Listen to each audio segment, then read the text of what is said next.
பர்மி food series episode number 5ல் இன்றைக்கி நம்ம பாடியை கூலாக வச்சுக்கிற மொலேசாவோட ரெசிபி தான் பார்க்க போகிறோம்.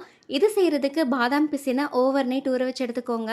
இப்போ ரைஸ் நூடுல்ஸ் செய்கிறதுக்கு பச்சரிசியை 2லேருந்து 3 மணி நேரம் போல் நல்லா ஊற வச்சுட்டு ஒரு மிக்சர் ஜாரில் சேர்த்துட்டு நல்லா ஃபைன் பேஸ்ட்டாக அரைச்சி எடுத்துக்கோங்க. இது கூடவே தண்ணியும் தேவையான அளவு உப்பும் சேர்த்துட்டு நல்லா குக் பண்ணிக்கோங்க.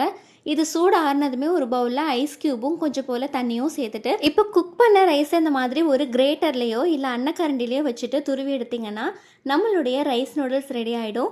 இதை அப்படியே எடுத்து தனியாக வச்சுக்கோங்க. இனிப்புக்காக நான் இன்னைக்கு நாட்டு சர்க்கரையில் பாகு செஞ்சுருக்கேங்க. நீங்கள் வெல்லமில் கூட பாகு செஞ்சுக்கலாம். இப்போ தேங்காவை நல்லா ஸ்மூத்தாக அரைச்சிட்டு அதுலேயே கெட்டியான தேங்காய் பால் எடுத்து வச்சுக்கோங்க.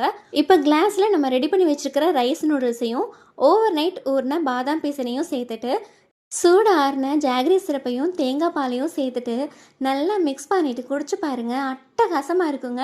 ஸோ நீங்களும் இந்த ரெசிபி ட்ரை பண்ணி பார்த்துட்டு எப்படி வந்ததுன்னு கமெண்ட் பண்ணுங்கள். பாய்.